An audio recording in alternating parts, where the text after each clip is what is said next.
आप भी जलवागर हैं। और हमारी महफ़िल का हुस्न और रौनक हज़रत अल्लामा मौलाना मुफ्ती मकबूल हुसैन साहिब अख्तरुल कादरी, आप भी जलवागर हैं। हमारे बरादरी अज़ीज़ मोहतरम कारी मोहम्मद रमज़ान नक्शबंदी साहिब, हमारे बरादर मोहतशम अल्लामा वक़ारुल मदनी साहिब, इज़्ज़त माब अल्लामा बिलाल कादरी साहिब, हमारे भाई अल्लामा मोहम्मद इकराम साहिब किबला व दीगर जितने अहले मोहब्बत व मवद्दत जलवागर हैं। अगर किसी का नाम ना पहुँच सका तो जिनकी महफ़िल है वो आप सबको जानते हैं। अल्लाह करीम इन सब की इज़्ज़त व वक़ार में बरक़ात अता फ़रमाए। दोस्तों से गुजारिश है, मोबाइल अपने जेबों में डाल लीजिए। मैं देख रहा हूँ कई मोबाइल में लगे हुए हैं। मोबाइल जेबों में डालकर मेरी बात सुनिए। उन्वान बहुत ख़ास है और बहुत प्यारा है और मैं कोशिश करूँगा इस उन्वान से मुताल्लिक़ ही सबक आपकी खिदमत में अर्ज़ करूँ। ये इको बिल्कुल मज़ीद साफ़ कर दीजिए, मज़ीद एक आवाज़, जैसे गुस्से से करते हैं ना, बिल्कुल एक आवाज़, सादा, जितना सादा कर सकते हैं। आइए एक हदीस शरीफ से मैं बात का आगाज़ करता हूँ। हुज़ूर नबी रहमत शफ़ी उम्मत सल्लल्लाहु अलैहि वसल्लम, आपने इरशाद फरमाया, इन्नल बखीला मन ज़ुकिरतु इंदहु वलम युसल्लि अलैया। फरमाया कंजूस है वो बंदा जिसके सामने मेरा जिक्र किया जाए पर वो मेरा जिक्र सुनकर मेरी ज़ात पर दुरूद पाक ना पड़े। इस वास्ते जब जब नबी करीम सल्लल्लाहु अलैहि वसल्लम का जिक्र किया जाए तो दुरूद पाक मोहब्बत के साथ ज़रूर पढ़ा करें। अल्लाह ताला हमें अमल की तौफीक अता फ़रमाए। दोस्तानी अज़ीज़, आइए मैं अपनी बात को शुरू करता हूँ। सबसे पहले आप ये नुक्ता याद रख लें, नबी करीम सल्लल्लाहु अलैहि वसल्लम आपकी हर निस्बत का हया करने वाला ही बंदा मुसलमान रह सकता है और अपनी इज़्ज़त को महफूज कर सकता है और वो अपना ईमान सलामत लेके जा सकता है। अगर नबी पाक की किसी निस्बत का भी कोई अदब न करे तो ना वो बंदा मुसलमान रहता है, ना वो ईमान सलामत रख सकता है, ना अपनी इज़्ज़त को सलामत रख सकता है। इस वास्ते कि वो जब बुग़्ज़ी बन जाता है तो बुग़्ज़ी बंदे का क्या ताल्लुक़, मुनाफिक बंदे का क्या ताल्लुक़ मुसलमानियत के साथ। तो सबसे पहला नुक्ता ये है कि नबी करीम अलैहिस्सलाम की हर निस्बत का अदब, इज़्ज़त और एहतराम अपने दिल में पैदा कीजिए। ये हमारे इस्लाम का भी पैगाम है और हमारे कुरान का भी पैगाम है और हमारे दीन का भी पैगाम है, पहली बात। दूसरी बात ये है, नबी करीम सल्लल्लाहु अलैहि वसल्लम, आपके मुबारक सहाबा और अहले बैत, जब भी आपका तज़किरा किया जाए तो या कुरान से या हदीस से, ये तारीख से नहीं हो सकता। आप कहेंगे मौलाना इसकी वजह क्या है? गौर से सुनिए, चूंकि ये जो तारीख है ना, तारीख ये तो 250-300 साल बाद लिखी गई है और कुरान है जो अल्लाह का कलाम है और ये क़यामत की सुबह तक के लिए हर चीज को वाज़े बयान कर रहा है और जो कुरान में है वो हक और सच है। तो ये जितने सहाबा और अहले बैत हैं, इनके तज़किरे कुरान वाले मोतबर हैं, तारीख वाले नहीं। एक तो ये बाद में है और दूसरी मुस्तनद भी नहीं है। और ये जो कुरान मजीद है इसमें हर चीज हक और सच है।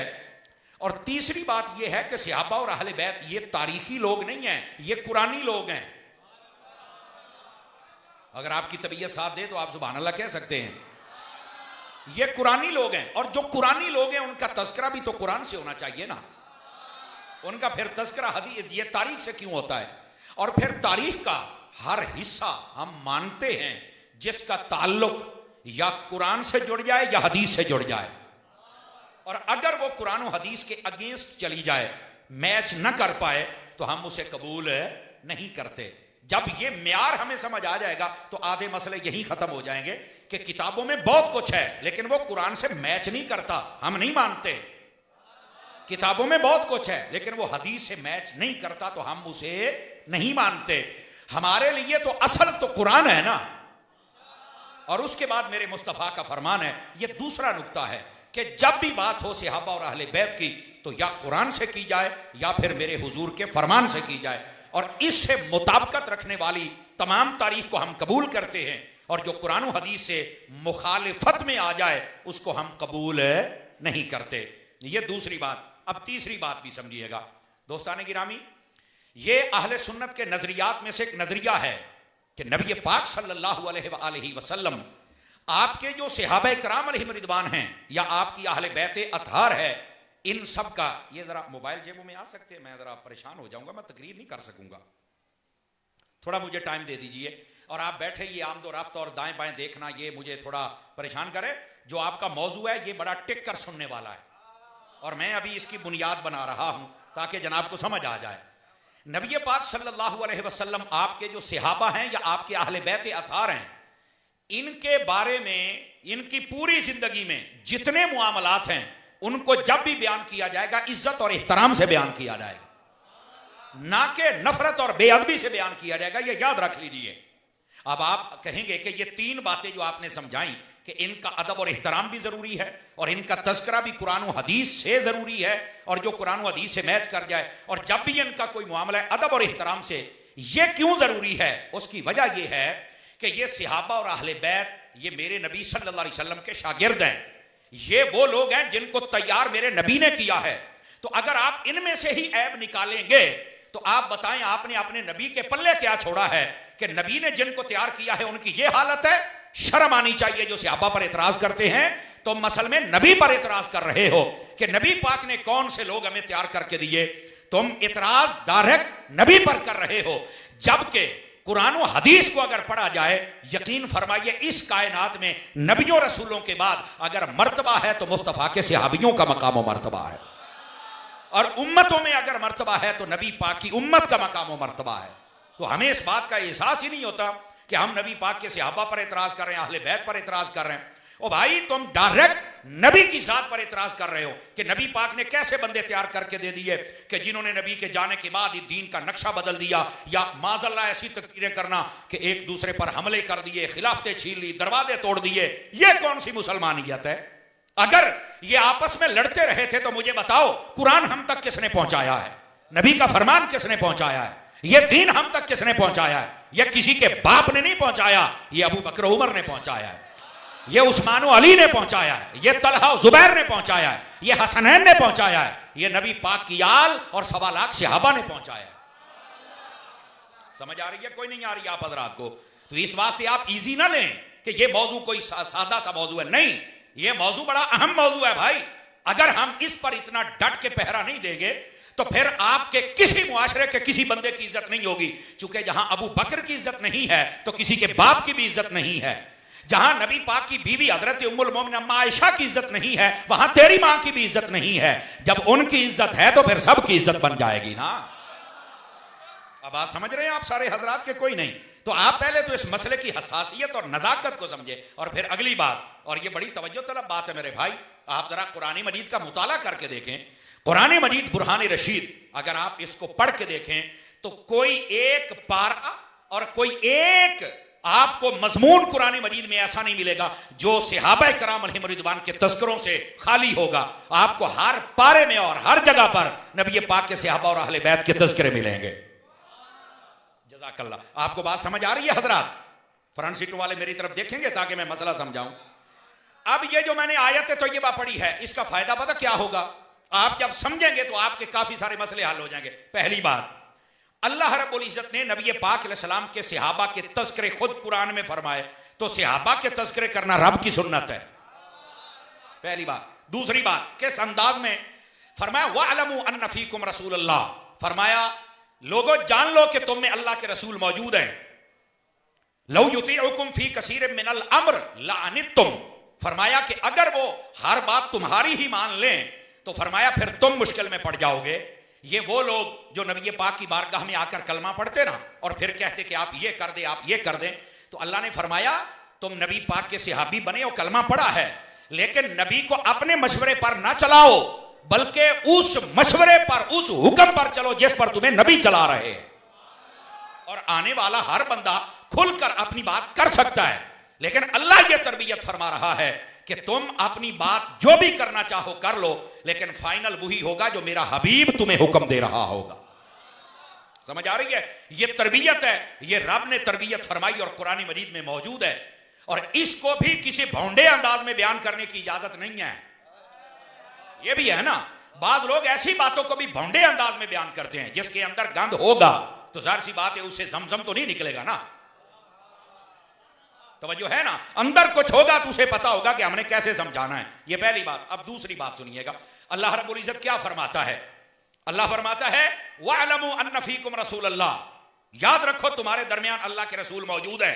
लौ युतीउकुम फी कसीरिम मिनल अम्र लअनित्तुम, अगर वो सारी तुम्हारी बात ही मानेंगे तो फरमाया फिर तुम मुश्किल में पड़ जाओगे। हाँ, कि तुम्हारी बातें माने तो वो कहेगा मेरी मानो, वो कहेगा मेरी मानो। तो अल्लाह ने बता दिया कि तुमने इताअत करनी है तो मेरे मुस्तफा की इताअत करनी है। अच्छा, इतनी बात करने के बाद ना अल्लाह रब्बुल इज्जत ने जो आगे बयान फरमाया, लौ युतीउकुम फी कसीरिन मिनल अम्र लअनित्तुम, आगे जो बात कही ना वो किसी के जहन में उठने वाले सवालों के जवाब हैं कि कोई सोच सकता है क्या ऐसा माहौल था? फरमाया नहीं, वलाकिन्नल्लाह हब्बबा इलैकुमुल ईमान, फरमाया मुस्तफ़ा के सहाबियों तुम वो हो कि अल्लाह ने तुम्हारे दिलों में ईमान की मोहब्बत दाखिल कर दी है। नबी पाक के जो सहाबी हैं वो कोई आम हस्तियां नहीं, उनके दिलों में अल्लाह रब्बुल इज्जत ने ईमान की मोहब्बत दाखिल कर दी। ईमान की भी मोहब्बत होती है कि बंदे को ईमान से मोहब्बत हो, समझ आ रही है? फरमाया वलाकिन्नल्लाह हब्बबा इलैकुमुल ईमान, अल्लाह ने तुम्हारे लिए तुम्हारे दिलों में ईमान की मोहब्बत पैदा कर दी कि तुमने इस्लाम कबूल कर लिया, दीन के करीब आ गए। और आगे पता क्या कहा? फिर तुमने ऊपर ऊपर से कबूल नहीं किया। ये बात लोग कहते हैं फलां से अभी ने दिल से कलमा नहीं पढ़ा था। मैंने कहा जाहिल, ये आयत बताती है वज़य्यनहु फी कुलूबिकुम, फरमाया अल्लाह ने तुम्हारे दिलों को भी खूबसूरत बना दिया है ईमान के जरिए से। तू कहता है दिल से नहीं पढ़ा, और यहां बात ही दिल की हो रही है। बल्कि कुरान की दूसरी आयत पढ़े तो मेरे रब ने क्या इरशाद फरमाया, उलाइका कतबा फी कुलूबिहिमुल ईमान, फरमाया महबूब तेरे सहाबी वो हैं जिनके दिलों में अल्लाह ने ईमान को नक्श फरमा दिया। तो यह कहना कि कई सहाबी थे जिन्होंने दिल से कलमा नहीं पढ़ा था, तू होता कौन है दिल की बातें करने वाला? और वैसे भी दिल वाली बात भी सुन लें, मैं जिम्मेदारी से कह रहा हूं। एक जंग हो रही थी और सामने काफिर थे, इधर सहाबी नबी करीम अलैहिस्सलाम के थे, मुसलमान, जंग हो रही थी। ये नबी पाक की मौजूदगी का वाकया है। आप जलवागर थे, आप उस वक्त बकायदे हयात थे जाहिरी तौर पर, तवज्जो है मेरे दोस्तों की। अब हुआ क्या कि एक मुसलमान ने एक काफिर के साथ जंग करना शुरू कर दी, लड़ाई शुरू रही, वो भाग निकला, मुसलमान उसके पीछे भाग निकला। उसने ना भागते भागते कलमा पढ़ा, भागते भागते। लेकिन ये जो मुसलमान थे सहाबी, इन्होंने इसके बावजूद उसको कत्ल कर दिया। अब ना वहां पर दो किस्म की राय कायम होगी। कुछ ने कहा कि यार तुमने कत्ल नहीं करना था, इसने कलमा पढ़ लिया। वो कहने लगे मैंने इसलिए इसको कत्ल किया कि इसने दिल से कलमा नहीं पढ़ा। अब दोनों की राय ठीक थी, सोच ठीक थी। ये बात बड़ी, ये मकाम बड़ा समझने वाला है। कई लोगों ने कहा सहाबा ने कि इसको नहीं, कलमा जो पढ़ लिया है तो अब कुछ नहीं कहना चाहिए था। उन्होंने कहा पढ़ा जरूर है भाई, यार ये भागते भागते पढ़ा तो कौन सा पढ़ा? अब ये बात सुनिएगा, जब ये मसला नबी पाक की बारगाह में गया तो उस शख्स ने जिसने कत्ल किया था, नबी पाक ने उस सहाबी को बुलाया, फरमाया तुमने क्यों कत्ल किया है? फरमाया हुजूर मुझे ये लगता था कि इसने दिल से कलमा नहीं पढ़ा। फरमाया तुम्हें छोड़ देना चाहिए था, चूंकि दिल तू नहीं जानता, दिल अल्लाह जानता है। अब ये मसला नबी पाक ने क्यों बयान किया? उलमा ने इसकी शरह में लिखा, फरमाया कि जो ऐसे भागते भागते कलमा पढ़ ले, जब उसके भी दिल का एतबार किया जाएगा तो जिसके साथ 20 साल हसन हुसैन सुलह कर ले, उसके फिर क्यों नहीं कबूल किया जाएगा? तवज्जो है कि कोई नहीं आप सारे हजरात की? जरा इस मसले को समझे आप। आज लोग आ गए दिलों में कुछ है या नहीं है, और भाई आपने हदीसें पढ़ी नहीं है, आपको पता ही नहीं है हदीस में क्या कुछ और कैसे मसले बयान हुए हैं। जो भाग रहा है और एक कदम पहले वो लड़ रहा था और दूसरे कदम पर उसने कलमा पढ़ा, तो फरमाया उसको भी तुम ये नहीं कह सकते कि दिल से पढ़ा है या नहीं पढ़ा है। समझ आ रही है? तो जिनके साथ सुलह जन्नत के सरदार कर लें तो फिर बताएं ना उनके साथ क्यों इख्तलाफ है। तो ये है असल मसले, जिनको समझो। अल्लाह रब्बुल इज्जत क्या फरमाता है, वज़य्यनहु फी कुलूबिकुम, फरमाया हमने उस ईमान को तुम्हारे दिलों में मुज़य्यन कर दिया है। यह सहाबा की शान बयान हो रही है। और जरा मेरी तरफ देखें ताकि मसला मजीद आपको समझाऊं। आगे बता क्या यह सहाबा की शान है, तुम्हारे दिल में ईमान है, अल्लाह ने इसको मुज़य्यन कर दिया है, तुम पक्के हो। और आगे क्या फरमाया, वकर्रहा इलैकुमुल कुफ्रा वल फुसूका वल इस्यान, तीन चीजें सहाबा के करीब नहीं आ सकती। फरमाया ए नबी के सहाबियों, तुम कुफर को भी पसंद नहीं करते, कुफर तुम्हारे करीब नहीं आएगा। भाई सुभान अल्लाह बोलती है यहां पर, वकर्रहा इलैकुमुल कुफ्र, फरमाया कुफर से तुम नफरत करते हो। सहाबा कुफर से नफरत करते, अल्लाह कहता है। तो मैंने कहा ये अब तू बताएगा कि सहाबा क्या है या अल्लाह बताएगा? तो फरमाया कि ए मुस्तफा के सहाबियों, तुम कुफर से नफरत करते हो, नंबर एक। नंबर दो वल फुसूक, फरमाया कि तुम्हारे अंदर फिस्क भी नहीं है, शरीयत की बगावत वो तुम्हारे अंदर नहीं है, फासे को फाजिर होना, बदअमली तुम्हारे अंदर नहीं है। कौन कह रहा है? अल्लाह। मेरी ना मानो, कुरान की तो मानो ना। कर रहा इलैकुमुल कुफ्र, फरमाया तुम कुफर को भी पसंद नहीं करते, नफरत करते हो। फुसूक, फिस्क और फुजूर, ये जितनी बदउनवानियां, बददियांतियां, तुम ऐसे नहीं हो। ये नबी पाक के सहाबियों को रब कह रहा है, वल इस्यान, और फरमाया तुम नाफरमान भी नहीं हो, तुम तो फरमा बरदार हो ना। अब ये नबी पाक के सहाबा का मकाम मेरा रब कुरान में बयान कर रहा है। और आगे पता क्या कहा? इतनी बात ही काफी थी कि ऐ सहाबा तुम कुफर को पसंद नहीं करते हो, तुम तो मुसलमान हो, और तुम बदअमली को पसंद नहीं करते, तुम तो बाअमल हो, और तुम किसी किस्म की बगावत को पसंद नहीं करते, तुम तो मुस्तफा जाने रहमत के मुती और फरमा बरदार हो। यही बात काफी थी। लेकिन आगे पता क्या कहा? उलाइका हुमुर राशिदून। ए हबीब, अब ये तफसीरी तर्जमा है, ये जितने तेरे सहाबी हैं सारे ही हिदायत वाले हैं। अब ये कुरान है जो नबी पाक के सहाबा की तारीफ बयान कर रहा है, और हम हैं कि बीच में से कीड़े निकाल रहे हैं। किसी के बारे में कहते हैं इसने दिल से कलमा नहीं पढ़ा था, इन्होंने ऊपर ऊपर से पढ़ा था, ये करते थे, ये करते थे। तो मैंने कहा तुम्हें दिलों का ज्यादा पता है या बनाने वाले रब को ज्यादा पता है? तो जब मेरे रब को पता है तो रब ने जो कहा वो मानना। समझ आ रही है? और फिर यहां पर मैं आपको यह भी बता दूं, ये जो जेलम का जाहिल है 103 दिन इसको बांध के रखा था, और ये बड़ा जरूरी था ऐसों को बांधना, चूंकि भौंकने वाले को बांध दिया जाए तो गुजरने वाले आसानी से गुजरते रहते हैं, सुकून रहता है, वरना किसी ना किसी की टांग को पड़ ही जाता है। तवज्जो है? हाँ, 5 किलो का सर ना हिलाओ, जरा बोल के बताओ मुझे। समझ आ रही है? 103 दिन सुकून। दोबारा खोला तो गया है, देखो पता नहीं मुंह में वही गलाजत है या किसी ने मिसवाक करवाई होगी। अल्लाह करे किसी ने मिसवाक कराई हो, लेकिन हो सकता है वो गलाजत भी हो। लेकिन फिर नहीं कहना कि तुम बोले 103 दिन हमने भी कुछ नहीं कहा, हमें पता था भौंकने वाला बांधा गया है। हमारा तो मसला ही ये था कि बुजुर्गों को, भौंकने वालों को बांध दो, हमें तो मसला ही कोई नहीं। लेकिन अगर ये बुजुर्गों की इज्जतों पर भौंकेंगे तो हम भी तुम्हारे गिरेबान में हाथ डालेंगे, हम भी जवाब देंगे, फिर चीखना नहीं बच्चे। तो इस वास्ते ये जितना ये लौंडा लपाड़ा पार्टी है, ये इसने सहाबा के बारे में ये लफ्ज बोला है, माजरत के साथ सहाबा के बारे में, तो मैं इनके बारे में यूज कर रहा हूं। कहीं देख रहे हैं मौलवी साहब ने मिंबर पे बैठ के क्या कह दिया, तो मैंने कहा वो कुएं में बैठ के नहीं कहता, वो भी मिंबर पे बैठ के कहता है। अगर उसके मिंबर पे बैठना कबूल करते हो तो मेरा भी कर। अगर वो सहाबा को लौंडे लपाड़े कहता है तो मैं 100 मर्तबा इसको कहूंगा। समझ आ रही है ना? हमसे इज्जत वही ले सकता है जो मुस्तफा की हर निस्बत की इज्जत करता, और जो हुजूर की निस्बत की इज्जत नहीं करता हम उसकी इज्जत नहीं करेंगे। हाथ खड़े करके बताओ सारे अदरा, सुस्त ना बनो। इस वास्ते जाग के बैठो, अपने अंदर इज्जत और हिम्मत और गैरत पैदा करो।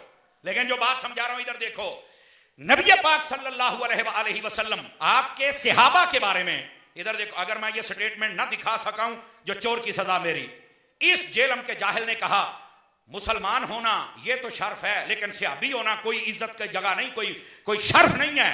कहता है सहाबी होना कोई बड़ी फजीलत नहीं है, मुसलमान होना बड़ी फजीलत है। आपको इस बात का एहसास होना चाहिए।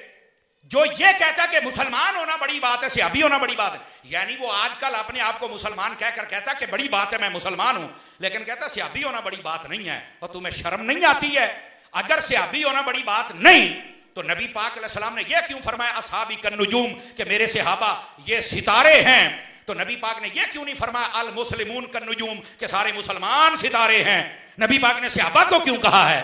तो मैंने कहा इसका मतलब यह निकला कि सहाबी का कोई मकाम है तभी तो वो सितार है। हाँ, इस बात को समझें, हमारा दिमाग खराब नहीं है कि हम किसी को रेड लाइन क्रॉस नहीं करने देते। जो ये कहे कि मुसलमान होना बड़ी बात है, क्या मुनाफिक मुसलमान नहीं थे? कौन जवाब देगा इस जाहिल को? तो मैं ये कह रहा हूं मुसलमान होना बड़ी बात नहीं है, सहाबी होना असल बात है। हाँ, जब वो दौर गुजर गया तो अब मुसलमान होना बड़ी बात है। और मुसलमानों में भी मुनाफिक नहीं आशिक होना बड़ी बात है। यह है असल तरतीब, और इस तरतीब को समझने की कोशिश करें।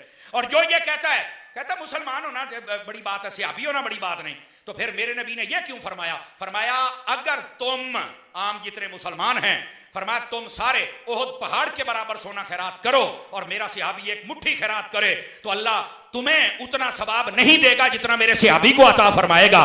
तो मैंने कहा कोई कह सकता है वो भी मुसलमान हम भी मुसलमान, हम सोना खैरात करें तो उनके बराबर नहीं जा सकते, वो मुट्ठी दाना खर्च करे तो आगे निकल जाए। क्यों? मैंने कहा पता चला बात मुसलमान होने की नहीं है, बात मुस्तफा के सिहाबी होने की है। बोलो जरा,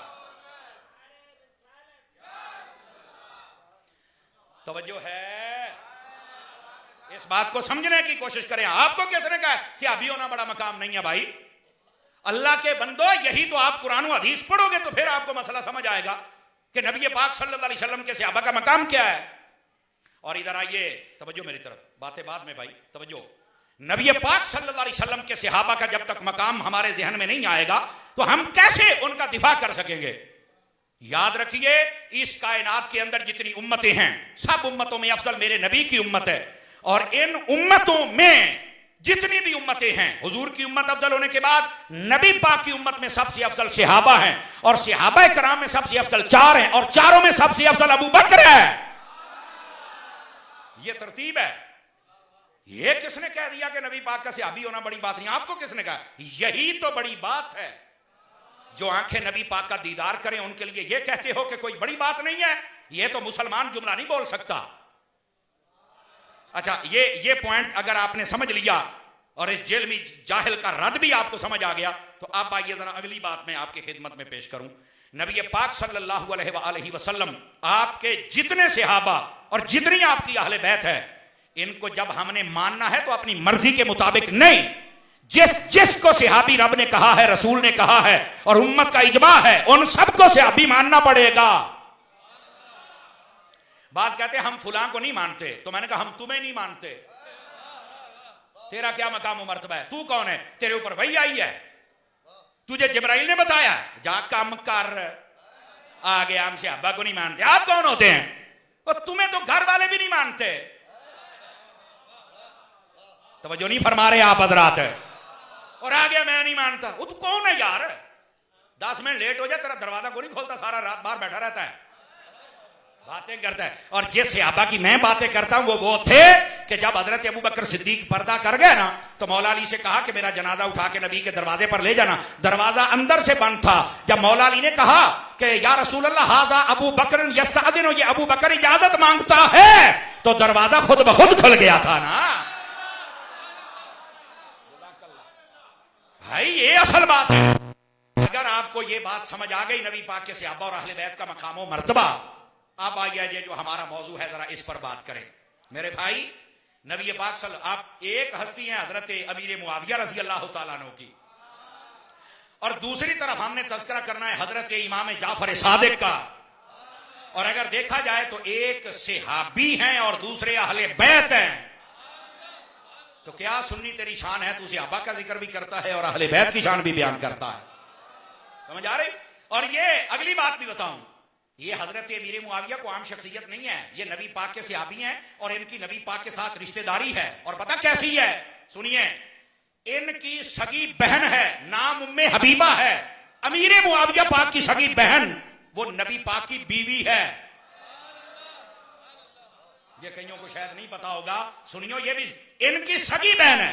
हजरत अबू सुफियान की बेटी है, सगी बेटी। तवज्जो फरमा रहे हैं आप हज़रात? ये नबी पाक की ज़ौजा है। और हजरत इमाम जाफर सादिक तो वैसे ही आपको पता है हुसैनी सैयद है। हाँ, सिद्दीकी भी है, वो भी बताता हूं कैसे। पर याद रखें, हजरत अमीर मुआविया भी नबी के रिश्तेदार हैं, इमाम जाफर भी रिश्तेदार हैं। और आपको पता नबी पाक की रिश्तेदार होना कितना बड़ा एजाज है। कंजुल उम्माल में रिवायत मौजूद है, फरमा अल्लाह ने मुझे ये एजाज दिया है कि जिनको मैं रिश्ता दूंगा वो भी जन्नती हैं और जिनसे मैं मोहम्मद लूंगा वो भी जन्नती है। हजरत अमीर मुआविया के खिलाफ जबान खोलने वाले, वो बता कालिया तेरा क्या बनेगा? अमीर मुआविया लोगों से रिश्ता लेकर तो रब ने पहले ही जन्नती बना दिया है ना। तवज्जो फरमाओ। इस बात को समझो। और फिर अगली बात इधर देखिए, ये बात बड़ी अजीब और गरीब होती है। पता होता किसी बात के नहीं, ऐसे बक बक लोग शुरू करके दिलों में शक पैदा करते और सहाबा की मोहब्बत निकालने की कोशिश करते हैं, और ऐसे लगता है जैसे सहाबा और अहले बैत माज़अल्लाह लड़ते ही रहे, कोई लड़ाइयां शड़ाइयां नहीं थी। सुन ले मेरी बात, नबी पाक ने फरमाया, सय्यदी आला हजरत ने फतावा रज़विया में ना लिखा हो जो चोर की सजा मेरी। आला हजरत फरमाते हैं, ये रिवायत सही है, नबी करीम अलैहि सलाम ने फरमाया, लोगों मेरे बाद मेरे सहाबा में कुछ मामलात होंगे, लेकिन तुमने बीच में नहीं पढ़ना कि ये यूं हो गया तो ये यूं क्यों। फरमाया तुम एक की साइड लोगे तो दूसरे के दुश्मन बन जाओगे। अल्लाह ने उनको माफ कर दिया है क्योंकि वो मेरे हैं। 5-4 बंदे नहीं बोले भाई, अगर आपकी कोई मजबूरी है तो मैं फिर तो मैं कुछ नहीं कहता, फिर अगर सुन्नी हो तो बोलो हुई देखी जाते हो, बोलो सुभान अल्लाह। मैं बात समझा रहा हूं, दोबारा फिर हदीस सुनिए, गप नहीं है, अखबार का तराशा नहीं है। फरमाया मेरे बाद मेरे नबी फरमा रहे हैं, मेरे सहाबा में कुछ मामलात होंगे, पर लोगों तुम बीच में पढ़ के फैसले ना करना। क्यों? तुम्हें हकीकत का नहीं पता, तुम किसी एक की मोहब्बत में आगे बढ़ जाओगे, दूसरे से कहीं नफरत ना कर बैठना। हालांकि उनका मसला यह है, अल्लाह ने उनको माफ कर दिया चूंकि हैं जो मेरे। ये सय्यदी आला हज़रत ने फतावा रज़विया में, मैं कहता हूं जिस मुसलमान को यह हदीस याद रह जाए वो कभी भी सहाबा किराम अलैहिम रिदवान के किसी मसले में जबान नहीं खोलेगा। और यह भी आले सुन्नत का नजरिया है, हमारे बुजुर्गों का कोई अगर मसला हुआ तो उसको स्टेज पर बैठ कर आप डिस्कस नहीं कर सकते। सहाबा किराम के इख्तलाफात को आप स्टेजों पे नहीं बयान कर सकते। क्यों? लोगों के ज़हन छोटे, इनके ज़हनों में यह आएगा कि शायद उनकी बड़ी लड़ाइयां हुई थी। आप पूरा दौर सहाबा का उठा के देख लें, 2 या 3 या हद 4 इख्तलाफ होंगे, इसके अलावा इख्तलाफ था ही कोई नहीं। और इस पर भी मेरा जुमला है, अगर तुम बोले तो आगे तकरीर करूंगा वरना छोड़ दूंगा। ये जो 2 या 3 या 4 इख्तलाफ है ना, ये बयान करने वाले जाहिरों से मैं कहता हूं, इख्तलाफ बयान करते हो, इनकी सुलह को तुम्हारे बाप ने बयान करना है, सुलह भी बयान करना, ये है असल मसला। बात ये नहीं कि इख्तलाफ, पहली तो बात ये रेशो बहुत कम है। और किसी भी, और आपको पता है, ये उलमा जानते हैं कि अल कलील कल मादूम, कि जिसकी रेशो थोड़ी हो समझो कि ये मसला है ही नहीं। 2-3 इख्तलाफ हुए तुमने बकबक शुरू कर दी है, तो मैं जिम्मेदारी से कह रहा हूं अहले सुन्नत का नौकर होने की हैसियत से कि ये इख्तलाफ तो तुम बयान करते हो, और सुलह तुम्हारे प्यो ने बयान करनी, सुलह भी बयान कर, पता चले इख्तलाफ हुआ था तो द एंड वो सुलह थी। तो फिर मेरा जुमला हैदराबाद वाले बोले, चूंकि हैदर के गुलाम बैठे हैं, मैंने कहा जब उनकी सुलह हो गई तो हमारी भी सुलह हो गई है ना। लेकिन यह मसला है, दुश्मन तो आग लगाने की करेगा, आपने मसला समझने की कोशिश करनी है। अंडरस्टैंड कर रहे हैं? मेरी बात को नहीं कर रहे, मसला समझे आप हजरात। ये आहिस्ता आहिस्ता एक एक सवाल का जवाब आप तक पहुंचा रहा हूं ताकि मसला हल हो जाए। अजीजों, आप आइए जरा अगली बात। ये बड़ा मसला उठाया जाता है कि जनाब हजरत अमीर मुआविया की लड़ाई हो गई थी हजरत मौला अली से। इधर देखें, मैंने कहा मैं जिम्मेदारी से कहता हूं, हजरत अली उल मुर्तज़ा पता क्या कहते हैं जब आपसे पूछा गया कि ये इख्तलाफ हो गया है, और इख्तलाफ की वजह भी सुन लें। इधर देखें मेरी तरफ, इख्तलाफ ये था कि हजरत उस्मान गनी थे मदीना में, और थे नबी पाक के खलीफा सोम, मिस्री लोग आए, उनका इख्तलाफ था, हजरत उस्मान गनी शहीद हो गए। बहुत लंबा माहौल है, मैं वो बयान नहीं करना चाहता, तवज्जो है साइयों दी। जब वो शहीद हो गए तो चूंकि ये रिश्तेदार थे हजरत अमीर मुआविया के, और हजरत अमीर मुआविया ये उस वक्त गवर्नर थे मुल्क शाम के। तवज्जो मेरी तरफ भाई, तवज्जो, गवर्नर थे किसके? मुल्क के। और इधर देखो, हजरत अमीर मुआविया को आम बंदा नहीं था, 20 साल गुजर गए थे गवर्नरी करते हुए। आवाज कमजोरों वाली है, कमजोरों वाली है। हाँ भाईजान, 20 साल कमोबेश गुजर चुके थे। हाँ, ये हजरत फारूक आजम के दौर को पढ़े, आपको पता चले वहां का हाकिम किसको बनाया। और हजरत अमीर मुआविया कोई आम इंसान नहीं थे, ये वो थे जिनके लिए नबी पाक ने पहले से दुआ की थी, अल्लाहुम्मा अल्लिमहुल किताब वल हिसाब वक़िहिल अज़ाब। फरमाया या अल्लाह, ये मुआविया वो है जिसको हिसाब का इल्म भी दे, किताब का इल्म भी दे, और इनको हर किस्म के अजाब से भी बचा। समझ आ रही है मेरी बात की? आप बड़े दानिश वाले बंदों में से थे।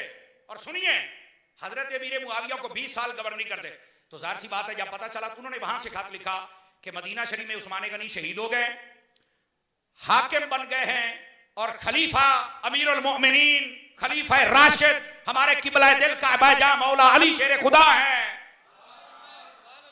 हजरत अमीर मुआविया ने खत लिखा कि आप खलीफा राशिद हैं, आप मेहरबानी करें ये मिस्र के लोगों को भागने नहीं देना, इन सब को कत्ल कर दें, क्योंकि उस्मान गनी को इन्होंने शहीद कर दिया है। वहां से खत आया, हजरत अली ने खत पढ़ा, हजरत अली ने जवाब ये दिया कि अभी खिलाफत मेरी मुस्तहकम होने दो, मैं बिल्कुल इसका इनकार नहीं करता कि हमने बंदे नहीं पकड़े, बंदे भी पकड़ेंगे, इनको फांसी भी देंगे, इनका सर कलम भी होगा, लेकिन कत्ल करने वाले तो 2-4 है ना, वो 2 होंगे 3 होंगे, उनको ये सारा लश्कर नहीं। ये मौला अली कह रहे थे। इनकार मेरे मौला अली ने भी नहीं किया, लेकिन रिश्तेदार होने के हिसाब से हजरत अमीर मुआविया रज़ी अल्लाह तआला आप चाहते थे कि इन सबको पकड़ा जाए और अभी फैसला किया जाए। मौला अली फरमाते सबको नहीं पकड़ना, जिनका कसूर है उन्हें, और अभी नहीं, खिलाफत मुस्तहकम हो जाए फिर फैसला। बस इतनी बात ही। इस मामले में हजरत अली की राय हक पर है। समझ आ रही है मेरी बात की? अच्छा, इसका यह मतलब नहीं है कि हजरत अमीर मुआविया की ठीक नहीं तो आप गालियां बक दें। इस तरह के मसले को कहते हैं इज्तिहाद। जो ठीक हो उसको डबल सवाब मिलता है, जिसका ना ठीक हो उसको सिंगल सवाब मिलता है। यानी ये मुतालबा करने पर हजरत अमीर मुआविया को सवाब मिला है, लेकिन खिलाफ बोलकर तुम्हें अजाब मिलेगा। खिलाफ बोलने वालों तुम खिलाफ ना बोलो। मसला ये था, कत्ले उस्मान ये हो गया तो कातिलीन उस्मान का मुतालबा था कि ऐ मौला अली आप इनको कत्ल, इतना मसला। हजरत अली कहते थे खिलाफत मुस्तहकम हो जाए, बंदे ढूंढ के मारना अली का काम है। अमीर मुआविया कहते थे मदीने में ये काबू आ गया, भागने ना दे, अभी पकड़ लें। वह मसला ये था। तो आपने कहा कहीं ज्यादा इख्तलाफ ना हो जाए, जहां लड़ाई ना बढ़ जाए, वह ये मसला था, सिर्फ इतना। लोगों ने जो जान के मुसल्ली मिरासी उठ के कोई सिहाबा पर कोई अब बक बक करना बंद करो। मसला तो समझो क्या है, मसला सिर्फ इतना था। अब हुआ क्या, हजरत अली और मुर्जा शेर खुदा रज़ी अल्लाह तआला अन्हो आपको फिर हजरत अमीर मुआविया ने खत लिखा, फिर इधर से जवाब गया। तो ये सिर्फ इस बात पर नाराजगी बढ़ गई कि मैं कह रहा हूं कि हजरत उस्मान गनी के कातिलीन को कत्ल कर दिया जाए, और हजरत अली फैसला नहीं कर रहे। हजरत अली कहते थे खिलाफत मुस्तहकम हो जाए तो हम इनको पकड़कर सबके सामने कत्ल कर, बस इतनी बात। इसका इख्तलाफ बढ़ा, और ये इख्तलाफ यहां तक आ गया, जो बीच वाले होते हैं ना, बीच वाले लड़ाने वाले, यही थे खारजी। हजरात उलमा बैठे, इनसे पूछो, 4000 की तादाद थी। मौला अली शेर खुदा पर जब हकीकत वाज़े हुई तो आपने इन सबको कत्ल करवा के आग लगा दी थी। हालांकि आग में जलाने की इजाजत हमारी शरीयत में नहीं है, पर मौला अली ने फरमाया तुमने उम्मत मुस्तफ़ा को आग में जलाया है, हम तुम्हें आग में डाले। समझ आ रही मेरी बात की? ये 4000 बंदे थे, जब हकीकत खुली तो इन सबको बर्बाद दिया। रह गई बात यह कि आपस में इख्तलाफ हो गया था। तो मैंने कहा हजरत अली का ये बात अगर हम ना दिखा सके फिर भी जो चोर की सजा मेरी। हजरत अली को जब कहा गया ना कि अमीर मुआविया आपसे लड़ना चाहता, फरमाया नहीं, ये खुबानुना बगाऊ अलैना, फरमाया है वो हमारा भाई। जिसको अली भाई कहे, 5 किलो का सार हिलाने से तो बात नहीं बनेगी ना। या आला हजरत ने फतवा बरदिया में यही बात लिखी, फरमाया इख्वानुना है हमारा भाई, बगाऊ अलैना। बस फरमाया कि उसको ना समझ नहीं आई मेरे मसले की कि मैं क्या कह रहा हूं, बस इतनी बात है हमारा भाई। जिसको अली भाई कह रहे और तू बकबक कर रहा है।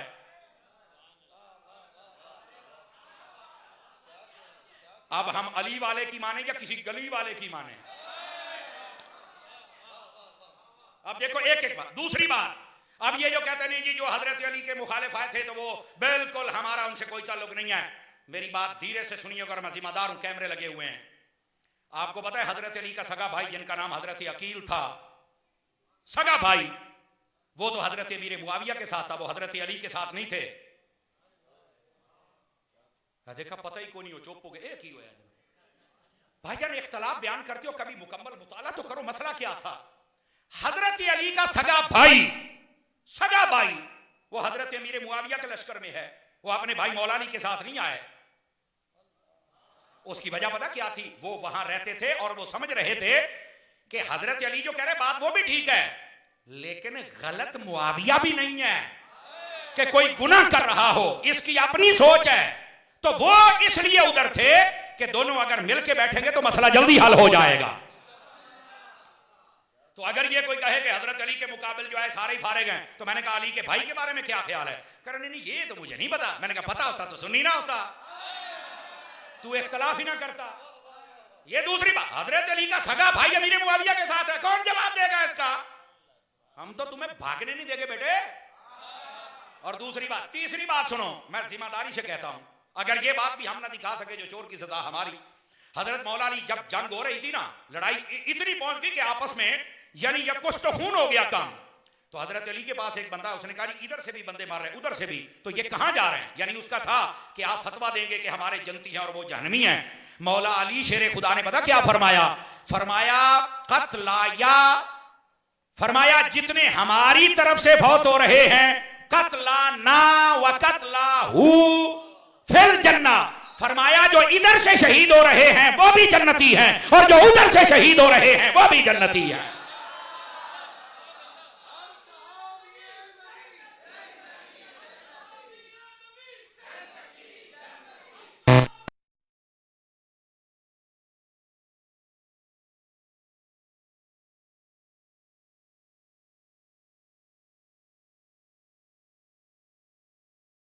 वाली नहीं, मुझे जवानों वाली चाहिए, जवानों वाली। इसका मतलब था कि हजरत अलीउल मुर्तजा समझ रहे थे कि ये कोई तीसरा बंदा है जो लड़ाई को बढ़ा रहा है। हकीकत ये है कि है वो भी हमारे भाई, है वो भी जन्नती।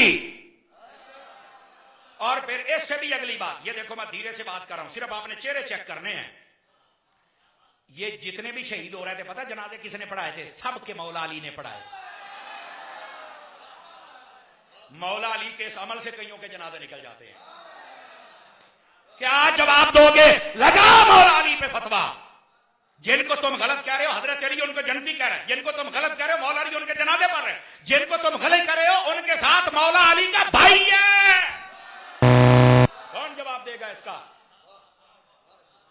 बैठे हो, तगड़े होके बैठो अल्लाह के बंदो। अब अगली बात, अभी तो बात खुली है ना, आपको पता चले असल मसला क्या था। इधर देखो, इधर देखो। मैंने कहा जनाब ये जंग होगी, लड़ाई होगी? कहा बिल्कुल। हजरत अली का फतवा सुन लिया? कहा बिल्कुल। मैंने कहा इधर आओ, अगली बात भी बताता हूं। इसके बाद क्या हुआ था? कहा हमें नहीं पता। मैं क्या पता होता तो ऐसे बदअकीदगियां ना होती। उसके बाद हजरत इमाम हसन मुज्तबा रज़ी अल्लाह तआला अन्हु, आप 6 माह खलीफा बने, 6 माह तक। तो आपको पता है सुलह का पैगाम हजरत इमाम हसन की तरफ किसने भेजा था? हजरत अमीर मुआविया ने खुद भेजा था। आपने कहा जी पहले बहुत नुकसान हो गया है, ये बात बीच में बढ़ती जा रही है, हम सुलह ना कर लें? तो इमाम हसन ने पता क्या कहा था? फरमाया हम तो हैं ही सुलह वाले, हम तो लड़ाई वाले। यही तो हमारी दलील है कि अगर हजरत अमीर मुआविया में कोई मसला होता तो इमाम हसन सुलह ना करते। और दूसरी बात, उस वक्त ज्यादा ताकत भी इमाम हसन के पास थी। इमाम हसन कहते ना हुन क्यों डर गया, आना, लेकिन अली का बेटा है ना, नबी का नवासा है ना, जन्नत का सरदार है ना। आपने फरमाया कि हम तो सुलह के लिए तैयार हैं, ये नहीं और लड़ाई होनी चाहिए। लो जी, हजरत अमीर मुआविया पाक बैठे, इमाम हसन पाक बैठे, सुलह हो गई जनाब। लेकिन इधर देखो, ये जो सुलह है ये ऐसे ही नहीं कि रातों रात हो गई। इसकी बशारत नबी पाक अलैहिस्सलाम ने तकरीबन 37 से 38 साल पहले दी थी। कितने साल? 37 से। हजरत इमाम हसन रज़ी अल्लाह तआला अन्हु, आपकी उम्र गालिबन कोई 2-3 साल के करीब थी, हद 4 साल होगी। तो आप मस्जिद में जलवागरी फरमा रहे थे, आपने इमाम हसन को उठा के अपनी गोद में बिठाया और पता क्या कहा? इन्न इब्नी हाज़ा सय्यदुन, फरमाया ये मेरा बेटा सैयद है। सैयद माना सरदार। और आगे पता क्या फरमाया? वला अल्लाह अन युस्लिहा बिही बैना फिअतैन अज़ीमतैन मिनल मुस्लिमीन। जुमला सुनिएगा। फरमाया मुझे ये यकीन है, जब ये अफ़ाल शक बोले जाए नबी के बारे में माना यकीन का होता है। फरमाया मुझे ये यकीन है कि इस मेरे बेटे की वजह से 2 मुसलमान गिरोहों के दरमियान सुलह हो जाएगी। 2 मुसलमान मैं ऐसे नहीं जोर लगा रहा, दो मुसलमान तो जिनको नबी मुसलमान कहें, आज तू बातें कर रहा है। और फिर उलमा ने लिखा वो जो नबी ने बशारत दी थी कि दो बड़े गिरोहों के दरमियान सुलह हो जाएगी, ये सुलह वही थी। इधर से हजरत मीर मुआविया थे और इधर से इमाम हसन थे और दोनों मुसलमान थे। इनकी जब सुलह हो गई तो वो जो नबी पाक ने बशारत इल्मे गैब के जरिए दी थी, वो नबी का मोजज़ा सब लोगों ने अपनी आंखों से देख लिया। सुलह हसन व सुलह मुआविया ये तो मोजज़ा मुस्तफा है। अब जो इसका इनकार करे वो तो नबी के मोइज़े का मुनकिर होता है, और नबी के मोइज़े का मुनकिर मुसलमान नहीं रहता है। इसी वास्ते हम इस इख्तलाफ को हवा देने वालों को बंदा नहीं समझते। सूफी आपके मोबाइल में कोई चीज है बेटे, मोबाइल जेब में डालना जरा, मैं देखो कि कहाँ है तुम्हारी जेब। आपको कह रहा हूं सूफी, आप सूफी नहीं है, आपको मूदी थोड़ी है, जेब में डालो। इतनी मरतबा कहने के बावजूद मैनू वाल सारे आउंदे ने। हाँ, और जिसका मैं रैंच टैंट करूं सारी जिंदगी फिर उसका इंजन को खोल नहीं सकता, तो मुझे तंग मत करो। सुभान अल्लाह फरमाओ प्यार के साथ। हमारे लोग इजी ले जाते हैं ना, ये मसला मैं डिस्कस कर रहा हूं और फिर जनाब मोबाइल क्या, ये अगर पाकिस्तान गिर गया तो मैं संभाल लूंगा। बात सुनो मेरी, और ये मसला बड़ा खास है भाई, और तवज्जो है। इंशाल्लाह ये जिसने गुफ्तगू सुन ली इंशाल्लाह दोबारा उसके दिल में ये शायबा बाकी नहीं रहेगा। बातें होती रहती हैं यार, कमाल हो गया ऐसे ही जनाब, कभी वो ये हो गया तो वो हो गया तो वो हो गया। इमाम शाफी से किसी ने पूछा, इधर देखें, फरमाया सहाबा किराम अलैहिम रिदवान के आपस के जो मामलात उनके बारे में क्या कहना चाहिए, तो आपने बड़ी प्यारी बात कही। आपने फरमाया जब वो मसला हो रहा था तो तू था? कहा नहीं। फरमाया तेरी आंखें थी? कहा नहीं। तेरे हाथ थे? कहा नहीं। तेरी तलवार थी? कहा नहीं। तेरी टांगे थी? कहा नहीं। फरमा अल्लाह ने जब तेरे हाथों को बचाया, तेरी आंखों को बचाया, तेरी तलवार को बचाया, तेरे पांव को बचाया, तेरे जिस्म को बचाया, तेरी आंखों को बचा लिया, तो तू अपनी जबान को क्यों नहीं बचा लेता? बोलो ना यार। ओ भाई, जब तू तब था ही नहीं तो बक बक किस बात की है?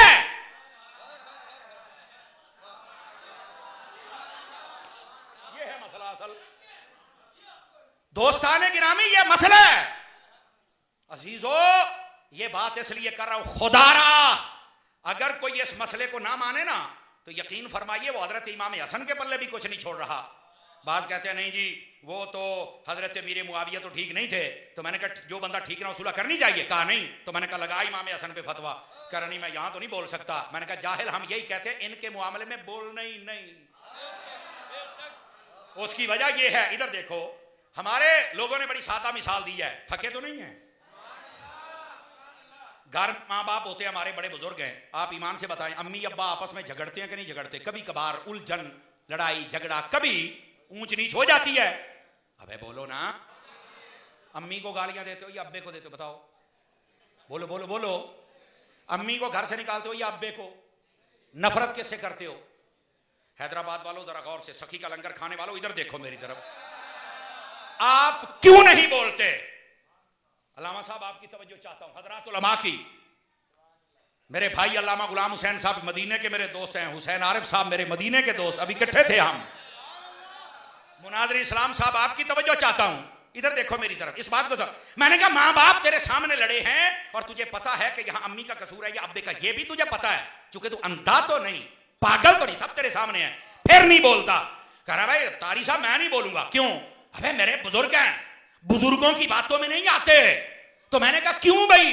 कहता जो बुजुर्गों के खिलाफ हो जाए ना, मैं एक का साथ दूंगा दूसरे से नफरत करूंगा तो लोग मुझे हरामी कहेंगे, बड़ा बेगैरत है, एक को मानता एक को नहीं मानता, तो बुजुर्गों की मुखालफत करने वाला हरामी होता है। मैंने कहा यही बता रहे हैं, जो इन बुजुर्गों की लड़ाई में आ जाए अगर वो हरामी है तो जो उनकी लड़ाई में जाने की कोशिश करे वो कौन है? जैसे इनका अदब जरूरी है, हजारों दर्जे बढ़ के मुस्तफा के सहाबियों का अदब भी जरूरी है।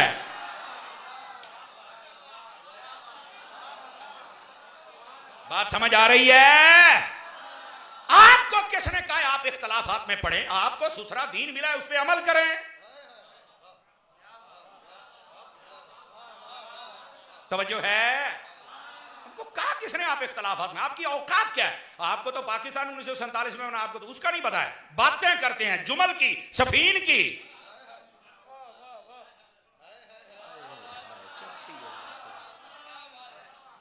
पता तुझे इस बात का नहीं है तेरे दादे ने घर कैसे बनाया, 4 ईंटे कैसे लगे, अब खच तुझे इसका नहीं पता, तू बातें करता है सहाबा को। फिर हम बातें करें तो तारी सब जज्बाती नहीं होते। तेरे अंदर इश्क की आग होती तो मैं देखता तू कैसे बेगैरत बनता है, तू भी मेरे तरह गैरतमंद बन जाता ना। हाँ, अपने अंदर इश्क की आग लगा के रख, फिर तुझे पता चलेगा कि मुस्तफा के सहाबियों का रुतबा क्या है, मुस्तफा की अहले बैत का रुतबा क्या है। तवज्जो है? बिल्कुल अपने बुजुर्गों की बेअदबी नहीं करनी चाहिए। और जब इमाम हसन ने सुलह कर ली, और कैसे की है, हजरत मीर मुआविया से, तो मैंने कहा नहीं वो हजरत अली से लड़ते रहे तो हम नहीं मानते। तो मैंने कहा अली के बच्चों को इस मसले का नहीं पता था। और मैं धीरे से बात करने लगा हूं, यह सुलह सिर्फ हजरत इमाम हसन ने नहीं की, इमाम हुसैन ने भी की। फरमाया जिनसे मेरे बड़े भाई की सुलह है मेरी भी सुलह है ना।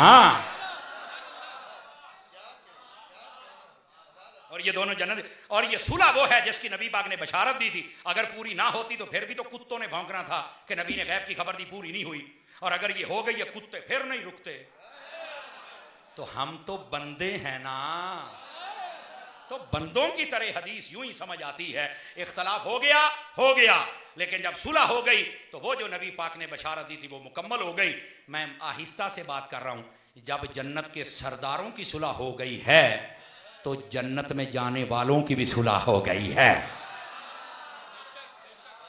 मैंने एक जगह तकरीर की तो एक पीर साहब है, बड़े अकीदे के पक्के हैं, तो मैं निकल रहा था तो मुझे कहते समर साहब रुके रुके रुके रुके, कह रहे एक सवाल का जवाब जल्दी जल्दी दे जाएं। मैंने कहा बोलिए।